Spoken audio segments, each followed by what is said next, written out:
Hi hello this is Nisi from Nisu Chronicles. Welcome my YouTube channel. അപ്പോൾ എല്ലാവരും സുഖമായിട്ടിരിക്കുന്നല്ലോ അല്ലേ? So ഇന്നൊരു പ്രത്യേകം ഒരു കാര്യം പറയാൻ വേണ്ടിയിട്ടാണ് ഞാൻ വീഡിയോ ചെയ്യുന്നത്. ആക്ച്വലി 2-3 ദിവസം മുന്നേ ഞാനിവിടെ റിയാദിൽ അലിയാസ്മിനിൽ ഉള്ള ഒരു കുഞ്ഞു ലുലു ഉണ്ട്. ആ ലുലുവിൽ പോയിട്ട് ഞാൻ തിങ്സ് വാങ്ങിച്ചു.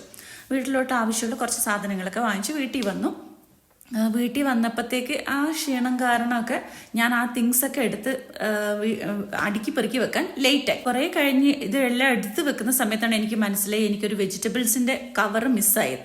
സോ വന്ന വണ്ടിക്കാരനെ ഞാൻ വിളിച്ച് ചോദിച്ചു, മോനെ അത് വണ്ടിയിലുണ്ടോയെന്നൊന്ന് നോക്കാവോ? സോ പുള്ളിക്കാരൻ ചെക്ക് ചെയ്തപ്പോഴത്തേക്ക് വണ്ടിയിലില്ല. അപ്പം ഞാൻ വിചാരിച്ചു എന്നാൽ ഞാൻ അവിടെ തന്നെ കളഞ്ഞിട്ട് വന്നു. അപ്പം നമ്മൾ ഈ സാധനങ്ങൾ ട്രോളിയിൽ നിന്ന് എടുത്ത് വെക്കുമ്പോൾ നമ്മൾ അവിടെ ഒരു ഹെൽപ്പർ ഉണ്ടാവും. നമ്മൾ ആ കവറിലിട്ട് നമ്മൾ അവർ പിന്നെയും ട്രോളിയിൽ വെച്ച് തരണം. പിന്നെ നമ്മൾ പേയ്മെൻറ്റ് ചെയ്ത് നമ്മളിങ്ങനെ പോരുന്നതാണ്. സോ അതുപോലെ കാര്യങ്ങൾ വെച്ചു. അപ്പോൾ ഞാനിങ്ങനെ നമ്മൾ റീബാക്ക് പോയി, എന്ത് സംഭവിച്ചു, എവിടെയാണ് എനിക്ക് മിസ്സായത്, ഞാൻ എടുത്തു വെച്ചത് മാറിപ്പോയോ? അപ്പോൾ എനിക്ക് തോന്നി, കാരണം ഞാൻ ഇവിടുന്ന് ട്രോളിയിൽ എടുത്തു വെച്ചപ്പോൾ പുള്ളിക്കാരൻ ആ സൈഡിലോട്ട് എടുത്തു വെച്ചാണ്. പിന്നെ ഞാൻ ട്രോളി പുഷ് ചെയ്തപ്പോഴത്തേക്ക് ബാക്കിയുള്ള സാധനങ്ങളൊക്കെ പുള്ളിക്കാരൻ ആ ട്രോളിയിൽ വെച്ചു. ഞാനൊന്നും നോക്കാതെ ഞാൻ തിരിച്ചു വന്നു. മിസ്സായി എന്ന് അറിഞ്ഞപ്പോഴത്തേക്ക് ഞാൻ ഹസ്ബൻഡിനെ വിളിച്ചു പറഞ്ഞു. അപ്പം ഞാൻ പറഞ്ഞു, ഒന്ന് കംപ്ലയിൻറ്റ് ചെയ്യാനൊന്ന് നോക്കാവോ ഓൺലൈനിൽ? അപ്പോൾ നമ്മൾ അറ്റ്ലീസ്റ്റ് രജിസ്റ്റർ ചെയ്താൽ നമ്മൾക്ക് പിന്നെ ഡ്യൂട്ടി കഴിഞ്ഞിട്ടുള്ള ഒരു ദിവസങ്ങളിൽ പോയി കഴിഞ്ഞാൽ അത് തിരിച്ച് കിട്ടുവാണെങ്കിലോ. സോ വിളിച്ചു നോക്കി, കുറേ നേരം വിളിച്ചു നോക്കിയപ്പോഴത്തേക്ക് അവരെടുത്തില്ല. അപ്പം പുള്ളിക്കാരൻ പറഞ്ഞു, കുഴപ്പമില്ല, വിട്ടേക്കാം. ആക്ച്വലി നമുക്ക് ആ ബാർകോഡും കാര്യങ്ങളൊക്കെ അവർ എഴുതി വെക്കുമ്പോൾ നമ്മുടെ കുഞ്ഞു കടകളിൽ വെക്കുന്ന പോലെ നമ്മളെ വിട്ടിട്ട് കളഞ്ഞു വന്നു കഴിഞ്ഞാൽ അത് റീപ്ലേസ് ചെയ്യുന്ന പോലെയല്ല. ലുലുക്കൊക്കെ അത് ബാർകോഡും കാര്യങ്ങളൊക്കെ ഉള്ളതാണ്.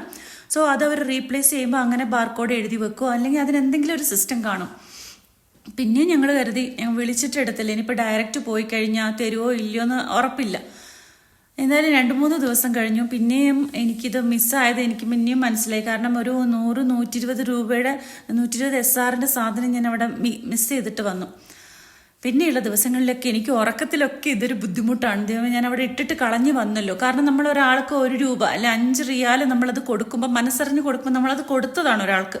ഇതിപ്പം നമ്മൾ കൊടുത്തതുപോലെ ഇതിപ്പം നമ്മൾ പറ്റിക്കപ്പെട്ടെന്നല്ല, നമ്മളായിട്ട് ഇത് കൊണ്ടേ നശിപ്പിച്ചു കളഞ്ഞു, നമ്മുടെ അശ്രദ്ധ കാരണം. അപ്പോൾ അത് എനിക്ക് ഭയങ്കരമായിട്ട് എൻ്റെ മനസ്സിനിങ്ങനെ അങ്ങനെ ഈ 2-3 ദിവസങ്ങളിലൊന്നും ഉറക്കത്തിലൊക്കെ ഇത് തന്നെയാണ്. അയ്യോ, സാധനം മിസ്സായല്ലോ, എവിടെ കളഞ്ഞു. ഞാനിങ്ങനെ ബാക്ക് ഇങ്ങനെ പൊക്കോണ്ടിരിക്കുക, റീവൈൻഡ് അടിച്ച് എവിടെയായിരിക്കും മിസ്സായത്, ഇവിടെയാണോ അവിടെയാണോ, അതോ ഞാൻ ട്രോളി എടുത്ത് കൊണ്ടുവന്ന് താഴെ വെച്ചപ്പോഴത്തേക്ക് എടുത്ത് വെക്കാൻ വിട്ടുപോയതാണ്. ഇങ്ങനെയൊക്കെ കുറേ തിരിച്ചും മറിച്ചും ഒക്കെ ഞാനിങ്ങനെ ചെയ്യുമായിരുന്നു. ഫസ്റ്റ് ഡേ നമ്മളവിടെ പർച്ചേസിങ് ചെയ്തുകൊണ്ടിരുന്ന സമയത്ത് ഞാൻ ആദ്യമായിട്ടാണ് ഈ ലബൂബിയുടെ ചോക്ലേറ്റ് കാണുന്നത്. അപ്പോൾ ഞാൻ വെച്ചു, ഓക്കെ നമുക്കൊന്ന് ടേസ്റ്റ് ചെയ്യാമല്ലോ, എങ്ങനെയുണ്ടെന്ന് അറിയാലോ. ഞാൻ ആക്ച്വലി ഒരു ഭയങ്കരമായിട്ടുള്ളൊരു ചോക്ലേറ്റ് ലവറാണ്. സോ ഞാൻ ചെന്ന് വാങ്ങിച്ച് കഴിച്ചു നോക്കാം. അങ്ങനെ നമ്മുടെ താരം ഞാൻ കാണിച്ചു തരാവേ. കണ്ടോ, ആ പച്ച കളർ ലബൂബിനെ വാങ്ങിച്ചിട്ട് ഞാൻ വന്നു.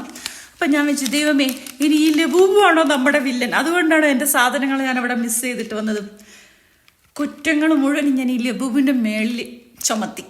ഞാൻ അങ്ങനെ സമാധാനിച്ചു. ഈ ലബൂബ് വാങ്ങിച്ചത് കൊണ്ടായിരിക്കും എനിക്ക് ആ സാധനം മിസ്സായത്. ഇത് ഞാൻ കഴിച്ചു പോലില്ല, ഇത്ര ദിവസം ഇതിനെ മാറ്റി വെച്ചേക്കാം. ഇനി ഇത് കഴിച്ചു കഴിഞ്ഞാൽ അടുത്ത പ്രശ്നം വരണ്ടെന്ന്. പക്ഷേ ഇന്നും ഒരു സമാധാനമില്ല. അങ്ങനെ ഇന്ന് നൈറ്റ് ഓഫ് ആയിരുന്നു. വണ്ടി വിളിച്ച് പിന്നെയും ഞാൻ ലുലു പോയി. ഞാൻ അവരുടെ കസ്റ്റമർ കെയറിൻ്റെ അടുത്ത കാര്യങ്ങൾ പറഞ്ഞു. എന്തായാലും നമുക്ക് സാധനം കിട്ടിയിട്ടുണ്ട്. Thank you Lulu. ഇനി സാധനം വാങ്ങിച്ച പേയ്മെൻറ്റും കാര്യങ്ങളൊക്കെ ഞാൻ വീഡിയോ എടുത്തിട്ടുണ്ട്, ഞാൻ കാണിച്ചു തരാം.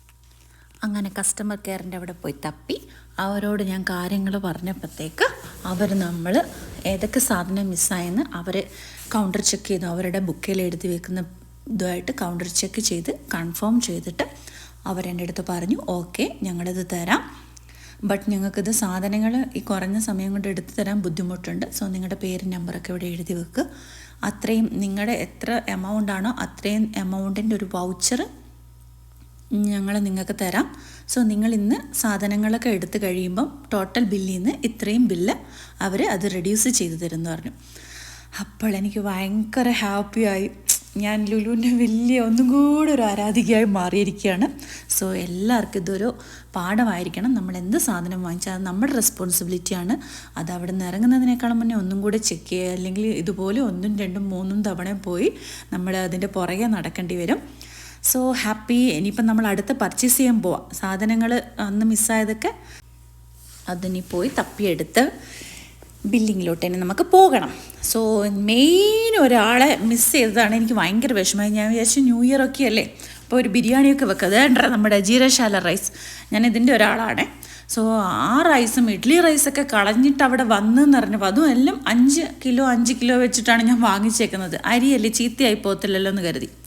സോ അങ്ങനെ ഞങ്ങളുടെ ലബൂബ് കുട്ടനെയൊക്കെ വാങ്ങിച്ച് ബില്ലിങ്ങിൽ ഇന്ന് ഞാൻ കൺഫേം ആയിട്ട് അവിടെ നിന്ന് ചെക്ക് ചെയ്തിട്ടാണ് വന്നത്. എല്ലാ സാധനവും ഞാൻ എൻ്റെ ട്രോളിയിൽ എടുത്തു വെച്ചോന്ന്. സോ ഇനിയുള്ള എല്ലാ ദിവസങ്ങളും ഞാൻ ഇങ്ങനെ തന്നെ ചെക്ക് ചെയ്തിട്ട് ഇനി അവിടെ നിന്ന് ഏതൊരു സാധനം വാങ്ങിച്ചാലും ഇറക്കത്തുള്ളൂ. So very thank you so much. ഇന്ന് എനിക്ക് സമാധാനമായിട്ടൊന്ന് ഉറങ്ങണം. അതാണ് അങ്ങനെ ഇന്നത്തെ സാധനം തിരിച്ചു കിട്ടിയതിൻ്റെ സന്തോഷത്തിൽ ഞാൻ പിന്നെ ഒരു ലബൂബിനെയും കൂടെ വാങ്ങിച്ചു. ഇത് കഴിച്ചിട്ട് ഇതിൻ്റെ റിവ്യൂ ഞാൻ പിന്നെ പറയാവേ, അറിയത്തില്ല. So this is signing out, Nisi from Nisu Chronicles. Bye bye, good night.